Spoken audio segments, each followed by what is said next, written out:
Hello everybody, welcome back to 47 and counting.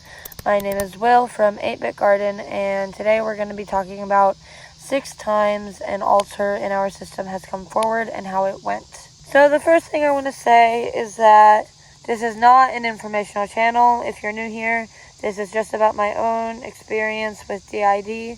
It's not going to fit everyone, and take what makes sense to you and leave the rest. I also want to explain the difference between, for me at least, an altar coming forward versus an altar splitting. An altar splitting to me is like when they started their existence, so to speak, which is kind of messy when you think about how you are units of a whole, and so you kind of have always existed because you split off someone else. It gets complicated, but the split is like the actual split, the actual I am here now. And coming forward to us is when an altar had already split or was working on splitting and was gone for a while, whether they were dormant or observing or whatever. And then they came forward and became more active in the system. So that's kind of what the language I'm using means here. So we're going to start talking about Al. He was probably one of our hardest come forwards other than myself. Hello. Did I introduce myself? I'm Will. I use he, they pronouns. I am a fictive, and that's it, honestly.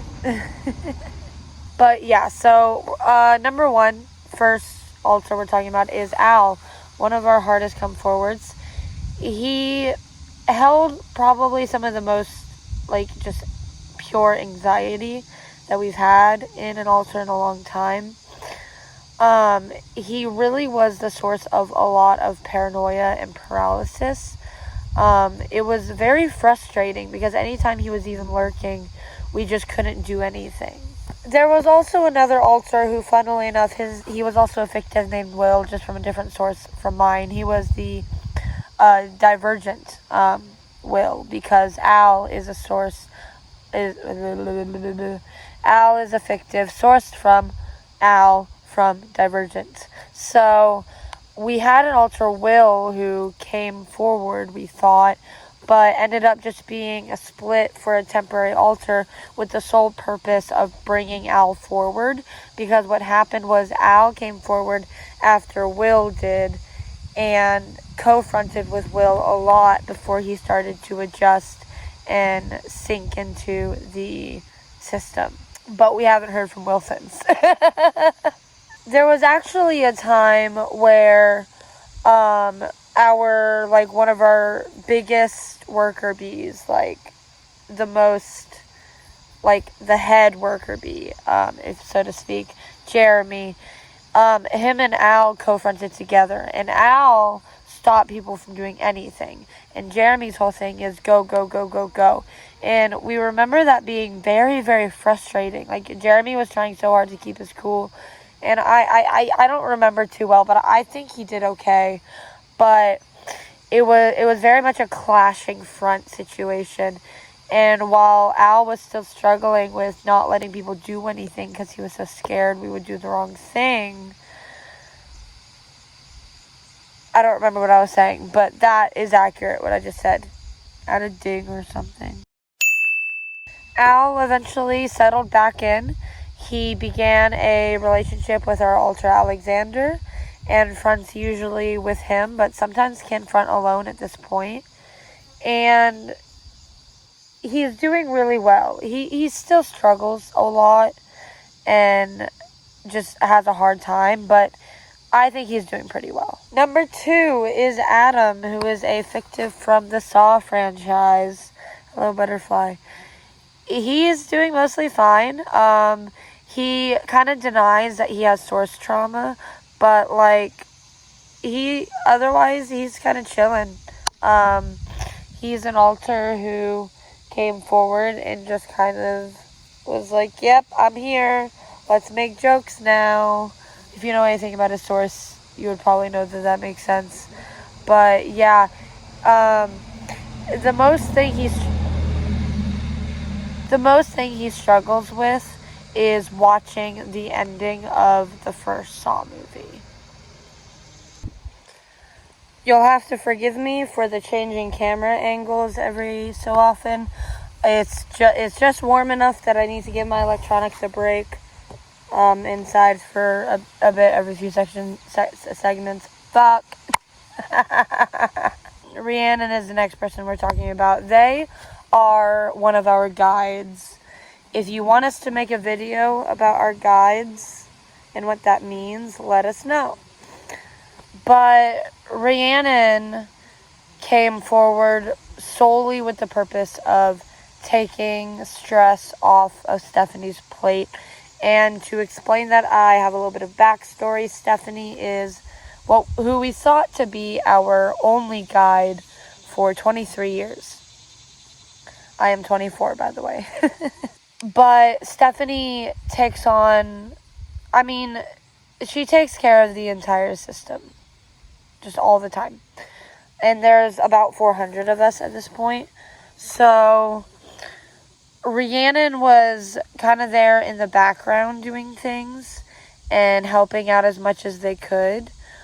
But they realized after a time of Stephanie really going through it and not wanting to open up about it, they realized that they just needed to come forward and that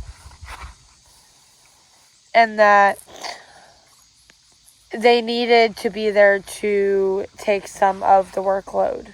So Rhiannon is kind of Stephanie's second in command. And after Rhiannon came forward, it was great.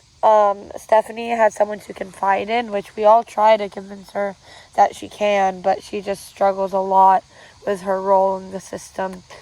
And what was I talking about? Yes, things changed for the better when Rhiannon started fronting. And I say air quotes because they don't front really, but they are very close with Stephanie. They talk a lot. They work together a lot.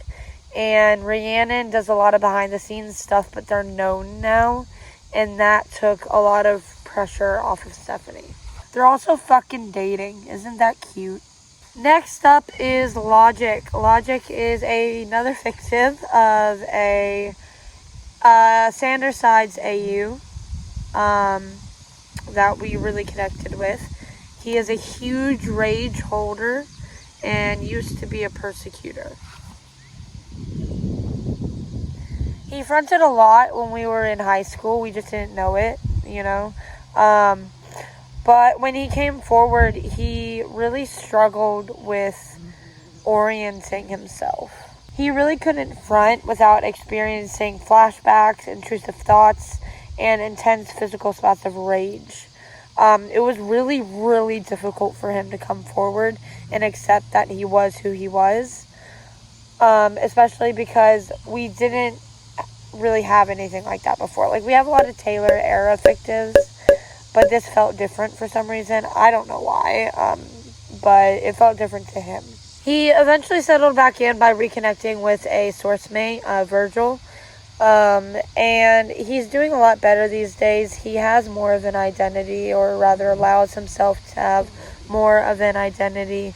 And he struggles with rage still quite a bit, but he generally is doing a lot better since he came forward than when he was just stuck in the inner world. Another thing he really struggles with is just the loss of time and the change of time. I don't want to talk too much about that, but he really mourns all the time he lost. Next is Conan. Conan and Rhiannon are the only two up here who are not fictives. Conan is an interesting case. Where do I even start? He went dormant due to an active abusive situation. That's all I'll say there.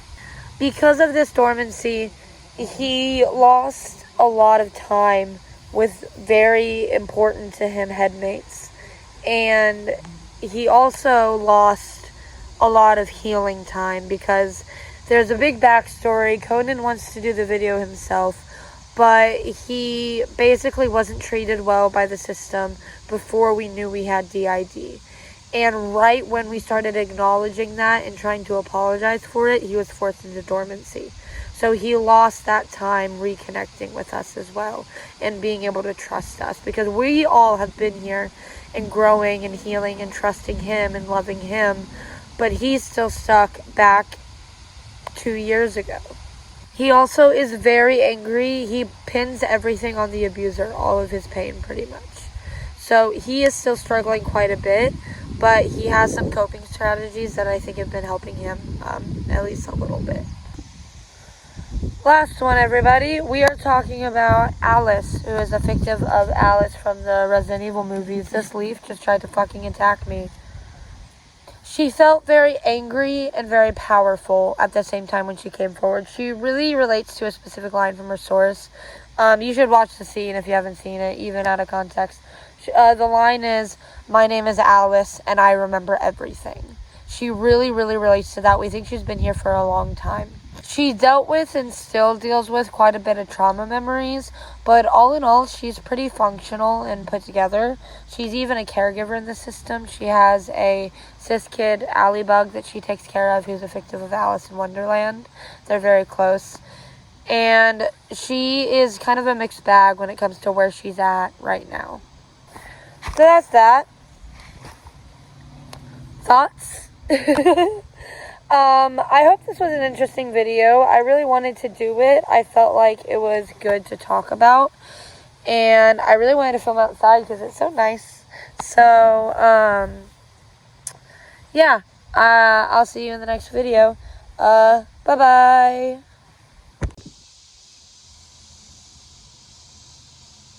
Hi. You're pretty. Go ahead.